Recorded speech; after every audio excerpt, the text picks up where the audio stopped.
Welcome back everybody.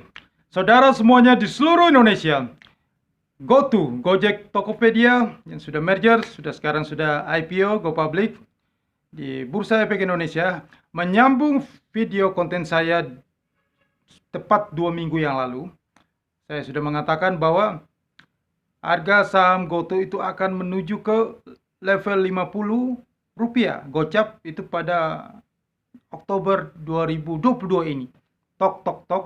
Karena bursa Nasdaq itu akan anjlok tajam menuju ke level 5.000, maka otomatis saham-saham sektor teknologi akan jatuh dalam. Dan apalagi startup yang baru menyandang status unicorn, baru masuk bursa listing yang masih merah-merah terus ya, laporan keuangan tidak pernah satupun dari sejak tahun 2015 sampai detik ini tidak pernah menghasilkan laba. Triliunan merah, rugi-rugi triliunan rupiah setiap tahun. Ya. Dan bakar-bakar duit setiap tahun.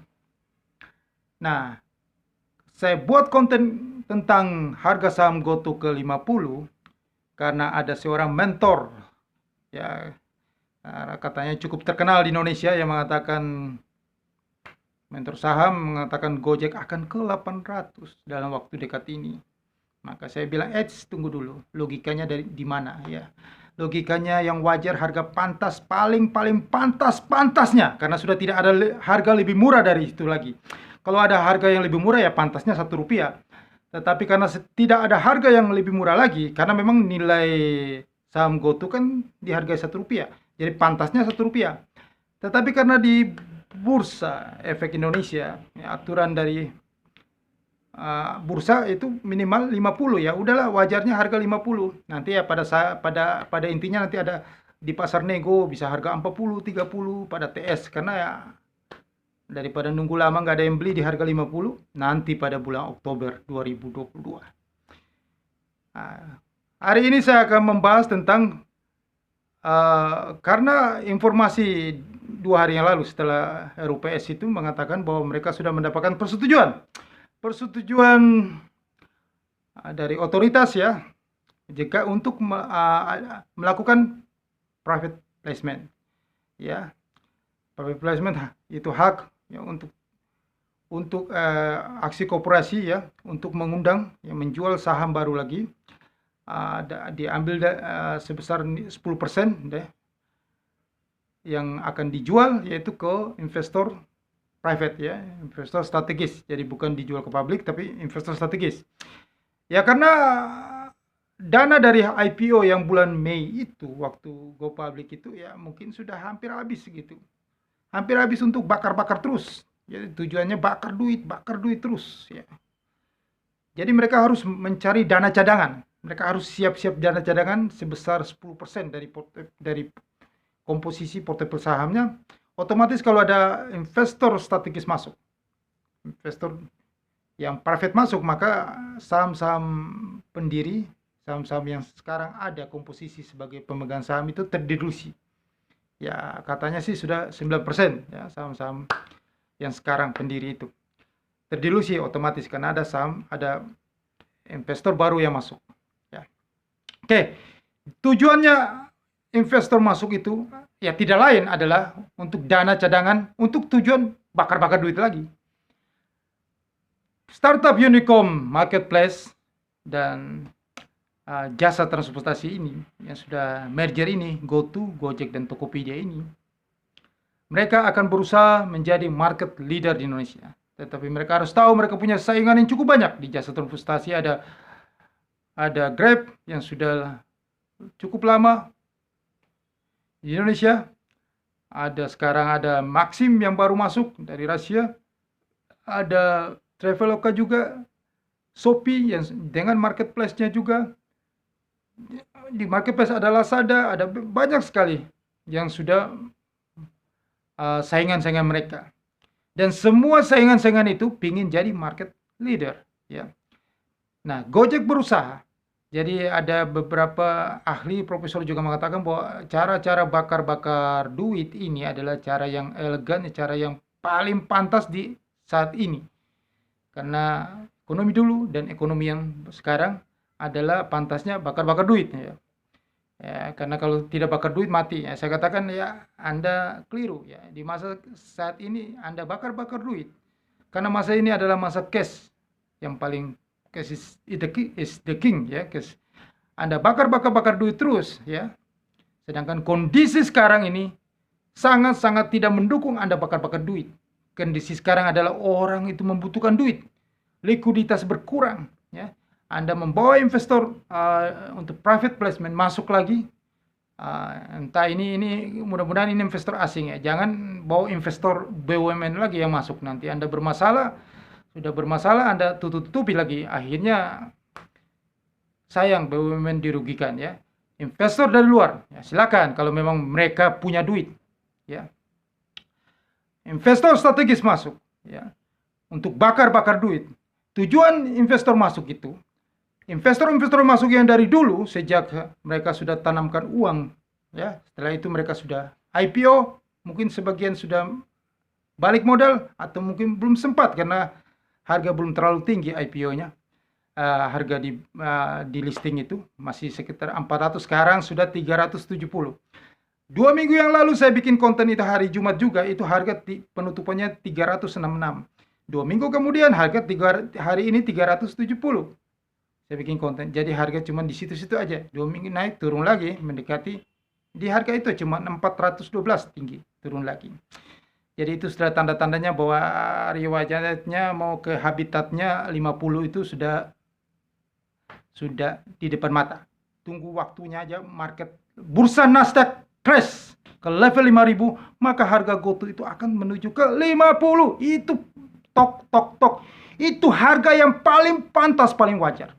Kalau bursa membebaskan aturan minimal harga, maka harga bisa jadi Rp1. Anda buktikan saja omongan saya.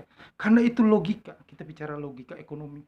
Karena harga saham perusahaan startup ini, dia selalu dan dia membuat narasi di pasar kepada orang-orang yang membeli saham waktu IPO bahwa kita ini contohnya Amazon ya. Amazon.com ya, perusahaan walaupun dia rugi terus tapi divaluasi dengan diinjek terus dana ya. Investor masuk terus. Tujuan bakar duit terus, akhirnya valuasi naik, harganya naik. Ya, oke. Begitu terus. Contoh Alibaba, Tencent di luar. Tapi waktunya tidak tepat. Waktu saat ini Anda coba lihat. Kemarin seharusnya Gojek atau Tokopedia itu menghasilkan laba, bukan minus. Bukan rugi, minus. Karena momennya pas. Pada saat pandemik itu, orang itu berbelanja online karena mereka tidak bisa keluar di rumah. Yang dekat aja Indomaret, Alfamart tidak bisa, mereka di rumah. Pada saat itu bakar duitnya efektif seharusnya. Belanjanya tinggi, tetapi mereka minus juga. Atau Anda tidak perlu bakar duit pun pasti orang belanja, tetapi minus juga. Pada saat itu Amazon harga sahamnya naik setinggi-tingginya dalam sejarah tahun 2021, 3.772 tertinggi. Itu momennya startup jasa transportasi, marketplace harus menikmati keuntungan, bukan malah rugi, laporan keuangannya merah. Jadi Anda sudah kehilangan momen. Ingat, di bisnis itu momen itu sangat penting. Dan momen yang harusnya Anda positif, Anda minus. Nah, sekarang momennya, momen Amazon.com. Kenapa saya harus bicara Amazon? Karena selalu analogi narasi Anda Amazon. Amazon sekarang harganya sudah turun tajam dari 3.000 ke 3.700 ke 100. Hari ini 160 ya, sekitar 160. IPO ya tahun 2001 ya. IPO-nya Amazon itu di harga $18.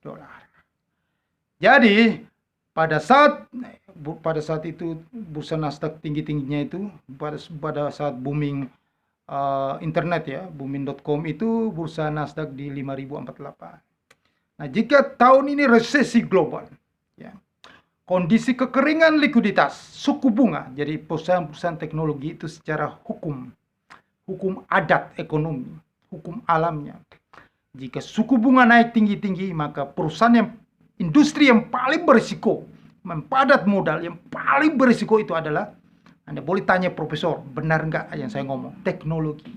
Jadi sektor teknologi itu yang paling akan hancur, saudara-saudaraku semuanya. Maka Amazon.com itu akan turun ke harga IPO-nya 18, dan Alibaba, Tencent yang Anda puja-puja itu yang Anda jadi role model, yang patokan Anda investor di Indonesia. Kalau kita bilang ini saham sampah, Anda bilang itu sana juga dulu bisa, buktinya naik, bisa untung. Silakan Anda lihat mereka kalau jatuh, yang barometer itu jatuh harga sahamnya, maka GoTo juga tidak mungkin dong. Sana jatuh, GoTo naik sampai 1.000, yang seperti ada salah satu mentor mengatakan GoTo bisa 800.000. Kalau itu saya bilang logika di mana? Sekolah di mana? Lulus kaget. Ya, kalau itu. Emang kita negara superpower ya. Kita itu barometer, apa Amerika yang barometer? Nah, kembali lagi logika Anda. Kita negara paling kaya memang. Jadi orang Amerika, yuk ikut Amazon, lu ikut GoTo dong. GoTo naik ke 1.000, lu kenapa jatuh? Begitu. Itu logika. Itu yang Anda bilang logika itu. Kebalik-balik berarti. Berarti Anda sudah nggak injak bumi lagi. Anda terlalu berfantasi. Kripto itu sudah mau habis, tetapi otak kripto Anda itu masih ada sampai sekarang. Otak hayalan, hangan-hangan. Yang nggak masuk akal. Nggak pakai logika. Amazon anjlok, Nasdaq anjlok. Enggak, kita naik ke 1.000 GoTo. Kalau terjadi seperti itu, waduh, kiamat dunia ini. Jangan yang aneh-aneh ya berpikirnya, yang waras, pakai logika gitu. Saat ini tidak tepat. Dan Anda bakar-bakar duit, Anda butuh investor lagi. Yang kalau ini investor strategis nggak ada, Anda right isu aja itu saham GoTo. Semoga ada yang membeli. Yang investor yang ini belum dapat dividen, belum untung, dia right issue, dia beli lagi saham. Wah, luar biasa investor dermawan sejati, dermawan abadi, keluar duit terus tapi belum cuan. Nanti lihat, Anda bakar duit lagi. Karena prinsip dari bisnis bakar-bakar duit ini adalah Anda kan ingin mendapatkan satu pengguna tetap loyal, ya. Pelanggan Anda yang loyal, yang tetap setia kepada Anda. Ya, satu aja itu katanya valuasinya gede gitu loh. Jadi Anda nekat bakar-bakar duit aja untuk mengambil hati dia, Anda memberi diskon yang gede-gede. Ya, saya ingat dulu jualan online yang harganya 30 hanya bayar 10.000. Anda diskon gede-gede, banyak sekali laris. Tapi di saat Anda tidak diskon gede-gede, Anda tidak berikan cashback, maka pelanggan itu tidak setia lagi dengan Anda. Dia mencari kesayangan Anda, mencari ke Grab, atau mencari ke Shopee, atau yang lain. Karena sekarang sudah banyak saingan. Semakin tahun, semakin banyak saingan. Kecuali Anda membuat aturan dengan pemerintah, supaya di Indonesia tidak ada lagi saingan yang masuk, cuma GoTo sendiri. Maka Anda monopoli pasar, maka Anda jadi leader. Anda tidak perlu bakar-bakar duit, ya. Anda lakukan standar harga yang tinggi, tetap Anda dipakai, Anda untung. Tetapi selamanya saingan masih masuk dan dilegalkan terus, saingan masuk terus. Kalian setiap hari kerjanya berembuk, berkelahi terus, bakar-bakar duit, saling cashback, saling promosi, saling banting-banting harga, saling bakar duit. Di saat Anda tidak bakar duit lagi, maka saya sudah tidak loyal dengan Anda lagi. Saya pergi ke tempat lain. Nanti tempat lain masih bakar duit nih, masih promo-promo nih. Saya loyal. Nanti di tempat lain sudah sepi, tidak bakar duit, saya pindah lagi di Anda. Jadi tidak selamanya. Jadi Anda pikir nanti seperti ada yang menjelaskan bahwa nanti bakar-bakar duit itu pada titiknya mereka lihat, menunggu. Pada saat mereka tidak bakar duit, apakah pelanggan-pelanggan ini sudah bertambah atau setia atau stabil atau menurun? Saya jamin menurun. Akan lari lagi. Anda harus bakar duit lagi. Anda bakar duit, dia naik lagi. Anda stop bakar duit, dia pindah lagi ke sebelah. Itu yang sebelah pun begitu juga. Jadi tiap saat bertahun berganti, tahun itu cepat loh, 365 hari cepat. Ganti tahun baru lagi, bakar duit, pindah. Sana tinggi, pindah lagi. Anda sudah tinggi, Anda stop bakar duit, turun lagi. Sana yang tinggi. Di sana stop bakar duit, pindah lagi ke Anda. Begitu aja. Tidak ada Anda dapatkan pelanggan yang tetap, dan tidak ada pelanggan itu akan naik kurvanya. Apalagi ini orang Indonesia tidak akan loyal. Anda sudah bakar-bakar, saya kasih tahu, ini beda dengan orang Amerika. Orang Amerika mungkin tidak perlu bakar-bakar duit. Tetapi kalau Indonesia, Anda sudah kasih biasa dengan bakar-bakar duit. Jika Anda tidak diskon, Anda tidak cashback, maka Anda tidak akan dipakai lagi. Pindah ke lain hati. Ada uang, ada abang sayang. Tidak ada uang, kamu ditendang. Itu prinsip di sini. Budaya culture. Bisnis itu harus ngerti budaya culture. Tidak bisa bisnis kita samakan di Amerika sana dengan di sini. Tidak bisa. Makanya saya katakan bahwa cara bakar-bakar duit itu tidak berlaku di negara Indonesia. Tidak berlaku di sini. Anda bunuh diri. Kalau Anda bakar duit di Amerika, mengambil hati mereka, pada saat Anda tidak bakar duit lagi, mereka tetap ke Anda. Tetapi di sini, Anda ambil hati mereka pada saat bakar duit. Setelah Anda tidak bakar duit, pergi lu. Kecuali cuma lu sendiri di sini. Tetapi ada yang lain, ngapain gue belanja ke lu? Di lain juga bakar duit, gue ke tempat dia. Apalagi nanti di kondisi inflasi tinggi yang sebentar lagi, tidak akan lama lagi kita sudah masuk ke inflasi yang tinggi di Indonesia. Karena anggaran pendapatan belanja kita sudah hampir jebol. Mau nggak mau BBM subsidi itu harus dilepas. Maka kalau dilepas, boom, inflasi melambung. Orang akan berhemat belanja. Jika orang berhemat belanja, dia tetap butuh bakar-bakar duit. Dia butuh diskon-diskon, cashback yang gede-gede, baru dia belanja. Kalau enggak, ngapain gue mesti belanja situ? Gue mesti bayar ongkos transport lah. Apa? Lu bebasin ongkos transport. Harga lu kalau sama dengan Indomaret, mendingan gue ke Indomaret atau Alfamart. Terpaksa dibakar-bakar duit. Makanya investor strategis yang dicari 10% itu untuk bakar duit. Masuk untuk bakar duit lagi. Pada saat Anda tidak bakar duit, 1 hari saja, saya pindah ke Grab, ke Shopee, ke yang lain. Jadi selamanya itu bertahun berganti sampai 10 tahun pun begitu saja. Pindah sana, tidak ada nasabah yang loyal dan bertambah. Saya kasih tahu, itu budaya di sini. Ada uang abang sayang, tidak ada uang kamu ditendang.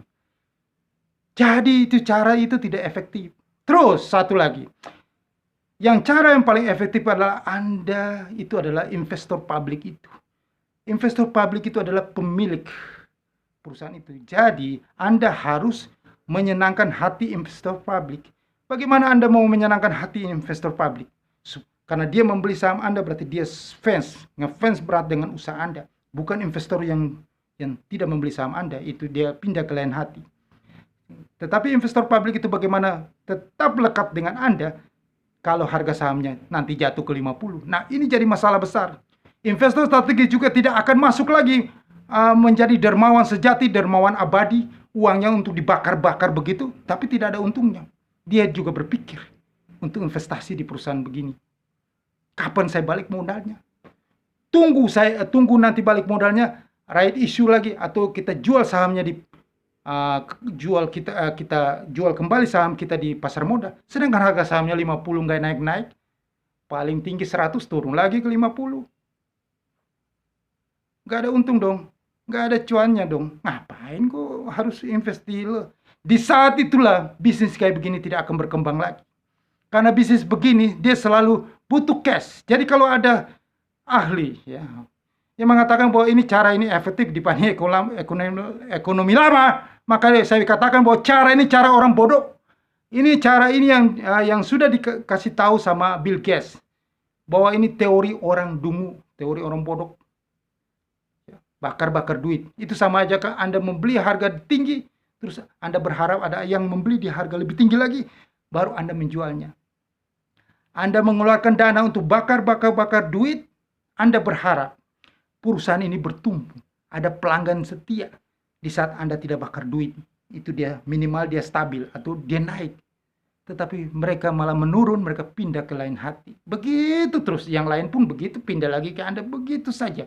Dan ini tidak akan terjadi tahun berganti. Tahun berganti, gali lubang tutup lubang, gali lubang tutup lubang, gali lubang tutup lubang. Ini cara bakar-bakar duit adalah cara konsep bisnis yang bunuh diri. akhir-akhirnya pada satu titik harga, apalagi Anda kan sudah go public, investor akan melihat strategis harga saham di pasar modal. Kalau dia digocap terus, naik cuma paling 60-70, turun lagi ke gocap, tidak akan ada investor mau masuk lagi. Sedangkan Anda berharap di investor publik, terpaksa uang itu Anda pakai untuk menggoreng harga lagi, angkat ke 400 lagi supaya Anda bisa ride isu, supaya dapatkan modal lagi. Modal Anda bakar-bakar duit lagi, laporan keuangan merah, turun lagi saham ke 50. Begitu aja siklusnya naik. Tidak ada selesainya. Maka bisnis ini tidak akan berhasil ke depannya. Saya sudah bisa pastikan. Bisnis ini hanya membuang-buang duit. Yang namanya bakar duit, ya bakar duit sia-sia. Dan investor publik atau investor strategis hanya menjadi dermawan abadi, dermawan sejati. Hanya memasukin uangnya untuk dibakar-bakar, tetapi tidak ada keuntungan sama sekali yang dia dapat. Jadi dermawan. Sungguh baik hati investornya. Ya, kasih duit untuk dibakar-bakar tapi tidak cuan-cuan, tidak profit-profit, tidak untung-untung. Sampai selama-lamanya, amin. Sampai akhirnya kalah dengan persaingan, mau jadi market leader, tidak jadi market leader karena banyak sekali saingan yang masuk terus dan menerapkan konsep yang sama, bakar-bakar duit. Jadi semua itu cuma ya begitu-begitu aja, tidak ada satupun yang menguasai pasar. Karena kita sebagai konsumen itu juga kan opportunities karena sudah dikasih biasa. Orang kalau sudah dikasih biasa dengan diskon-diskon, di saat Anda tidak kasih diskon, pergi Anda. Itu Anda harus tahu habitnya. Bisnis itu harus tahu juga budaya. Sudah terbiasa dengan diskon, Anda gak kasih diskon, di sana kasih diskon. Emang kau mau bertahan di Anda? Logika lagi yang Anda harus pikir. Makanya ya gitulah. Ini profesor pun belum bisa meneliti ini, saya kasih tahu. Yang terjadi nanti bisnis ini tidak akan jalan dan bisnis ini akan rugi berjamaah. Dan selesailah bisnis model kayak begini, bakar-bakar duit ini, dan akan ada bisnis model baru. Dunia akan diriset ulang lagi. Suku bunga naik tinggi, maka saham-saham teknologi akan jatuh dalam. Ya, itu sudah pasti. Yang menjadi patokan Anda Amazon itu akan kembali ke harga IPO-nya. Dan sudah sulit untuk bangkit lagi. Karena butuh likuiditas, butuh uang. Sedangkan ini sekarang mengering. Ya, perlu tahu itu. Investor juga tidak akan jadi seorang dermawan yang sejati terus. Kasih uangnya untuk dibakar-bakar terus. Investor itu butuh keuntungan, butuh pengembalian modalnya. Dan di saat kondisi resesi, kondisi menuju ke Great Depression, daya beli menurun di dunia, kapan dia untungnya? Harga saham anjlok semuanya, bagaimana dia mau jual sahamnya? Dia masuk di harga sekarang, nanti jualnya digocap. Syukur-syukur digocap ada yang mau nampung beli. 40 harga nego. Itulah yang saya bagikan kepada Anda semua, pengalaman. Belajarlah dari pengalaman gitu. Lain kali kalau mau beli saham, tanya dulu kepada saya gitu loh. Jangan asal beli dengan narasi-narasi aja gitu. Ya. Masih banyak perusahaan yang untung-untung yang bagus-bagus ya. Bill Gates bilang, saya lebih senang membeli perusahaan yang memproduksi barang yang bagus, yang bisa berguna bagi banyak orang. Bukan perusahaan-perusahaan jasa. Perusahaan yang memproduksi barang. Barang yang bagus. Itu yang bertahan. Warren Buffett, sejak umur 11 tahun, dia sudah membeli saham Coca-Cola. Dan sampai sekarang, Coca-Cola itu masih berdiri. Ya, oke. Sukses untuk Anda. Jangan lupa subscribe channel YouTube ini dan tekan loncengnya. Dan Anda harus sebarkan kepada semua orang supaya mereka yang melihat konten ini menjadi pelajaran berharga bagi mereka. Dan mereka tidak salah langkah lagi membeli perusahaan rugi di pasar modal. Karena mereka membeli itu dengan uang hasil keringat mereka. Mereka tidak membeli dengan tisu toilet di rumah mereka. Bukan tisu toilet, tapi uang. Mohon disebarkan ke mereka. Sangat sayangkan. Negara ini jangan memiskinkan rakyat, tapi memberi pelajaran edukasi yang benar supaya rakyat itu bisa bertumbuh income-nya di pasar modal. Sehingga pasar modal Indonesia menjadi positif, bertumbuh terus. Jangan lupa subscribe. Sukses untuk Anda.